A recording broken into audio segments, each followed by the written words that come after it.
मनुष्य, पृथ्वी, ब्रह्मांड आदि के उज्जवल भविष्य को बनाने के लिए, मनुष्य, पृथ्वी, ब्रह्मांड आदि के विनाश को रोकने के लिए।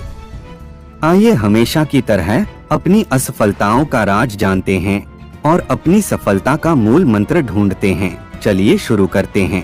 प्रथम विश्व युद्ध आखिर हुआ क्यों, कारण क्या थे? तो एक तो कारण था साम्राज्यवाद की नीति चरम पर थी। देखिए, इस समय तक साम्राज्यवाद की जो नीति है वो चरम पर थी।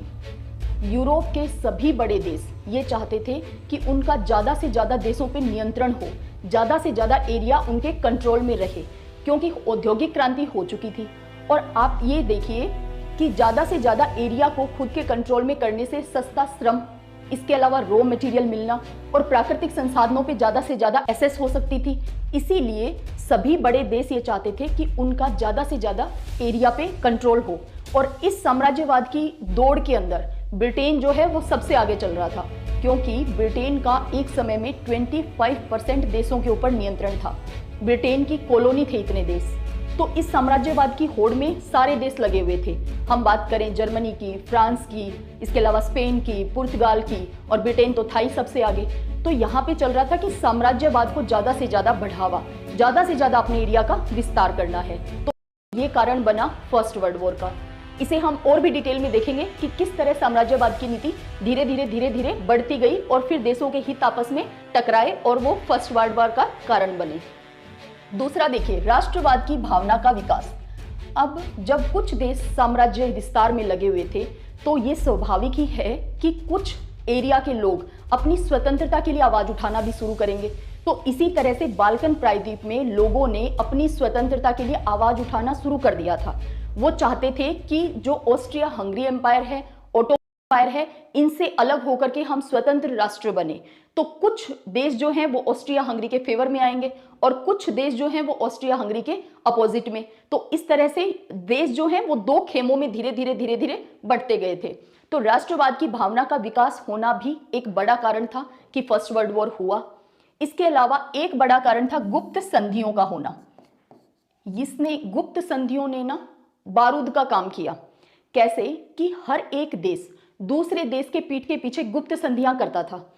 उसके बारे में बाकी देशों को पता भी नहीं चलता था। और इन गुप्त संधियों में होता क्या था कि वो दोनों देश जिनके बीच में ट्रीटी हो रही है, वो दोनों देश ये करते थे कि अगर सामने वाले पे आक्रमण होगा, जैसे एग्जाम्पल के थ्रू समझते हैं, जर्मनी और ऑस्ट्रिया हंगरी एम्पायर के बीच में संधि हुई, जो कि इस विश्व युद्ध में एक बड़ी प्रमुख संधि के रूप में देखते हैं हम। तो उनके जर्मनी और ऑस्ट्रिया हंगरी के बीच में ट्रीटी हुई, संधि हुई। इस संधि में क्या था कि यदि जर्मनी पे कोई देश आक्रमण करता है तो ऑस्ट्रिया हंगरी जर्मनी के साथ लड़ाई लड़ेगा, यानी जर्मनी के पक्ष में आकर के युद्ध करेगा, लड़ाई लड़ेगा। और यदि ऑस्ट्रिया हंगरी पे कोई आक्रमण होता है तो जर्मनी पूरा सपोर्ट करेगा ऑस्ट्रिया हंगरी को। तो इस तरह की ट्रीटी सारे देश एक दूसरे के पीठ के पीछे करते जा रहे थे। तो ये गुप्त संधियां भी बहुत बड़ा कारण रही थी, क्योंकि ये गुप्त संधियां होती तो इसलिए थी कि शक्ति संतुलन के लिए, लेकिन इन्होंने ऐसा पावर का डिसबैलेंस किया कि आखिर वो फर्स्ट वर्ल्ड वॉर होकर ही रहा। अब इसके अलावा देखिए सैन्यकरण।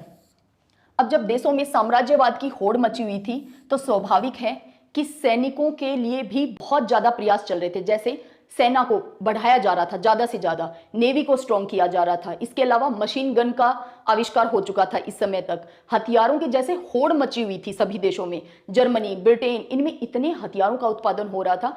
टैंक का भी use first time first world war में ही हुआ था। टैंकों पे मशीन गन लगा दी थी। तो आप सोचिए कि जब पावर बहुत ज्यादा इकट्ठी हो जाती है तो उसके बाद उसका प्रदर्शन करना तो स्वाभाविक ही था। तो इतनी ज्यादा सैनिक शक्ति इन देशों ने अपनी बढ़ा ली थी कि वो फर्स्ट वर्ल्ड वॉर हुआ और उसने इतना विनाश किया अपनी धरती का। तो ये चार तो थे वो कारण जो काफी लंबे समय से चले आ रहे थे और हर एक देश चाह रहा था कि बस कोई एक घटना ऐसी घटित हो जाए जो चिंगारी का काम कर दे। तो सारे देश तैयार बैठे थे युद्ध लड़ने के लिए, जैसे उन्हें वेट ही चल रहा था कि कोई एक घटना हो जाए। अब इसमें इमीडिएट कॉज, तात्कालिक कारण के रूप में हम देखते हैं कि 28 जून 1914 को आर्क ड्यूक फर्डिनेंड की हत्या कर दी गई थी और ये बना था फर्स्ट वर्ल्ड वॉर का तात्कालिक कारण, इमीडिएट कॉज। तो वेट तो सारे देश कर ही रहे थे, अब उन्हें घटना एक कारण भी मिल गया। तो देखिए अब हम जानेंगे कि कैसे कैसे युद्ध शुरू हुआ और फिर आगे बढ़ा। ये तो हमने देखे कि कारण क्या थे जो लंबे समय से चले आ रहे थे और जो तात्कालिक कारण था। देखिए, सबसे पहले क्योंकि फर्स्ट वर्ल्ड वॉर में विलेन के रूप में जर्मनी को दिखाया गया था। जब फर्स्ट वर्ल्ड वॉर का एंड हुआ उस समय सभी देशों ने सारा इल्जाम, सारी चीजें थोप दी जर्मनी के ऊपर कि फर्स्ट वर्ल्ड वॉर होने का सबसे बड़ा कारण जर्मनी है। तो जर्मनी को एज ए विलेन घोषित कर दिया गया था। तो हम थोड़ा सा जर्मनी के बैकग्राउंड को समझते हैं। देखिए, बिस्मार्क को जाना जाता है जर्मनी के एकीकरण के लिए। बिस्मार्क ने 1871 में 39 छोटे छोटे राज्यों को, जहां पे जर्मन वासी लोग रहते थे, इनकी भाषा भी जर्मन थी, इनको मिला करके एक राज्य बनाया। और ये देखिए, एक राज्य बनने के बाद अब यहाँ पे राष्ट्रवाद बहुत ज्यादा चरम पे पहुंचेगा। क्यों? क्योंकि एक देश, एक राज्य, एक भाषा, एक जैसे लोग, तो उनकी जो भावनाएं हैं वो राष्ट्रवाद के नाम पे उग्र की थी बिस्मार्क ने। इसके बाद देखिए क्या किया, फ्रांस के साथ जर्मनी का 36 का आंकड़ा कुछ तो पहले से ही चल रहा था। ऊपर से बिस्मार्क ने क्या किया, एल्सास और लोरेन, इन दोनों क्षेत्रों को फ्रांस से खुद के पास ले लिया, यानी इन दोनों क्षेत्रों को जर्मनी में मिला लिया।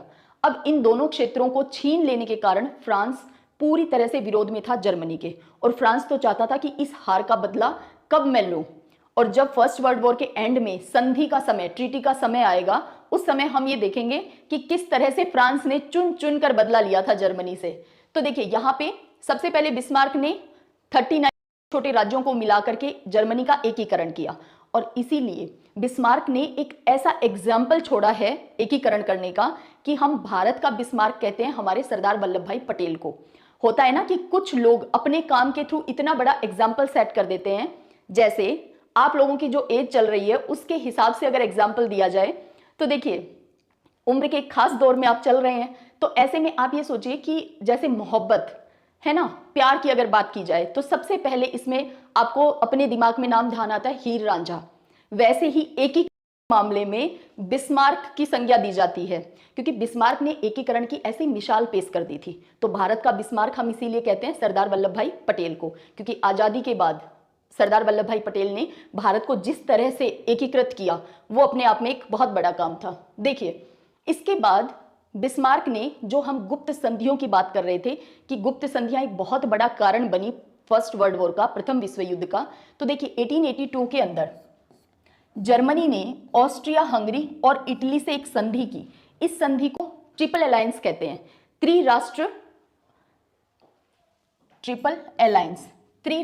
संघ या त्रिराष्ट्र संधि थी ये। तो इसमें देखिए, अब ये जो संधि हुई है, इसी के कारण फर्स्ट वर्ल्ड वॉर में जर्मनी ने ऑस्ट्रिया हंगरी का साथ दिया था और ऑस्ट्रिया हंगरी ने जर्मनी का साथ दिया था। यहाँ पे याद के क्या रखना है कि इटली बदमाशी कर गया था। इटली ने संधि जरूर यहाँ पे कर रखी थी जर्मनी और ऑस्ट्रिया हंगरी के साथ, लेकिन इटली ने इनके अपोजिट युद्ध लड़ा था, इनके साथ युद्ध नहीं लड़ा, इनका सहयोग नहीं किया था। इस ट्रीटी होने के बावजूद भी एक तरह से धोखा दिया था। देखिए, अब ये तो हो गया जर्मनी का एकीकरण। बिस्मार्क जो था वो खुद को लैंड रेट कहता था। उसने नौसेना के ऊपर इतना ध्यान नहीं दिया, उसने आराम से अपनी लैंड पे ध्यान दिया। जर्मनी के एकीकरण के बाद उसके विकास पे, उन सब चीजों पे ध्यान दिया और फ्रांस पे बराबर भय कायम करके रखा, क्योंकि इस ट्रीटी के बाद तो फ्रांस पे और भी ज्यादा भय हो गया था कि पता नहीं जर्मनी कब आक्रमण कर देगा, और फ्रांस ऐसी स्थिति में नहीं था कि जर्मनी को हरा पाए। तो यहां तक तो मामला ठीक था, लेकिन 1890 के अंदर जब सम्राट विलियम केसर सेकंड ये जब शासक बना, तो इसने ना बहुत ही ज्यादा साम्राज्य विस्तार की भावना के साथ बहुत आक्रामक नीति अपनाई। इसने नेवी का भी खूब विस्तार किया, और जब आक्रामक नीति अपनाई तो और ज्यादा दूसरे देशों के साथ हित टकराने लग गए। देखिए, इसने चाहा, विलियम सेकंड ने चाहा कि जर्मनी संसार की श्रेष्ठतम शक्ति बनना चाहिए। अब आप सोचिए, जब ये जर्मनी को सर्वश्रेष्ठ शक्ति बनाना चाहता है तो इसके हित तो डेफिनेटली टकराने वाले हैं ब्रिटेन से, और ऐसा हुआ भी। इसकी साम्राज्य विस्तार की भावना थी। अब इन सब के चलते जब विलियम केसर द्वितीय लागू कर रहा था, ऐसे समय में ब्रिटेन को यह महसूस हुआ कि भी शक्ति संतुलन बहुत जरूरी है, शक्ति का संतुलन करना बहुत ही आवश्यक हो गया है। तो ब्रिटेन ने क्या किया, शक्ति संतुलन के लिए फ्रांस के साथ 1904 में संधि की फ्रांस के साथ, और फिर इस संधि में 1907 में रूस भी शामिल हो गया, और इस संधि को हम कहते हैं ट्रिपल एंटोंट। वो संधि थी ट्रिपल अलायंस, ये है ट्रिपल एंटोंट। अब ये जो देशों की जो दो गुट बने हैं, बाकी के देश इन्हीं गुटों में शामिल होते जाएंगे। कुछ लोग जर्मनी, ऑस्ट्रिया, हंगरी के साथ और बाकी के देश ब्रिटेन, फ्रांस इनके साथ में। तो देखिए अब यहाँ यहीं से इन दोनों संधियों से ही दो गुट, दो खेमों में देश विभाजित होना शुरू हो गए थे। देखिए जर्मनी ने अब क्योंकि ब्रिटेन शक्ति संतुलन कर रहा था तो विलियम सेकंड को भी लगा कि उसे भी अपनी मित्रता बाकी देशों से बढ़ानी चाहिए। तो जर्मनी ने टर्की, यानी उस समय तुर्की ओटोमन एम्पायर का पार्ट था, हम ओटोमन एम्पायर भी कह देते हैं, तो जर्मनी ने ओटोमन एम्पायर के साथ मित्रता बढ़ाई। और बाल्कन प्रायद्वीप में अब जिस राष्ट्रवाद की हम बात कर रहे थे कि भाई एक कारण ये भी था फर्स्ट वर्ल्ड वॉर का कि राष्ट्रवाद की भावना का विकास हो रहा था। तो यहाँ पे ये लॉजिक आप समझिए कि ये बाल्कन प्रायद्वीप वाला जो एरिया है इसको हम अभी मैप में और बेहतर तरीके से देखेंगे। देखिए बाल्कन प्रायद्वीप के जो लोग थे वो अपनी स्वतंत्रता के लिए बार बार विरोध, आंदोलन, शक्ति प्रदर्शन, युद्ध ये सब कर रहे थे, यानी पूरी तरह से वहां पे राष्ट्रवाद की भावना आ चुकी थी। और ओटोमन एम्पायर जो है वो इनको, ओटोमन एम्पायर भी और ऑस्ट्रिया हंगरी एम्पायर भी इनको स्वतंत्र नहीं करना चाहते थे। जर्मनी ने क्या किया कि ओटोमन एम्पायर और ऑस्ट्रिया हंगरी की जो नीतियां बाल्कन प्रायद्वीप में थी उनका समर्थन कर दिया।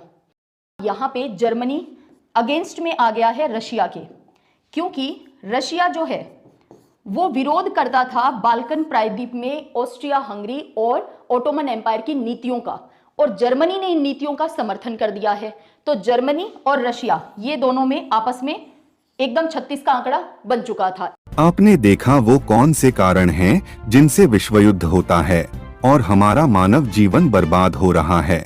आपने देखा कौन से कारणों से सभी देशों की बर्बादी होती है। हमें इसे रोकना होगा।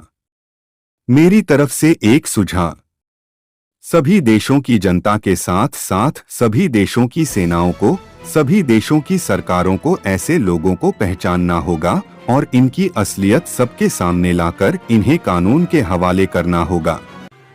ध्यान रहे, ऐसे कुछ लोगों के जीवन को बचाने के लिए अपने पूरे संसार को विनाश की ओर मत ले जाइए। इस सोच को आगे बढ़ाते रहने से कभी भी विश्व युद्ध नहीं होगा। कृपया कमेंट बॉक्स में अपनी राय जरूर लिखें और हमेशा की तरह मनुष्य, पृथ्वी, ब्रह्मांड आदि के विनाश को रोकने के लिए, मनुष्य, पृथ्वी, ब्रह्मांड आदि के उज्जवल भविष्य को बनाने के लिए हमारे साथ जुड़े रहें।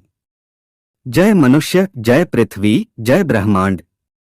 अभी के लिए बस इतना ही। मिलते हैं जल्दी से नेक्स्ट वीडियो के साथ।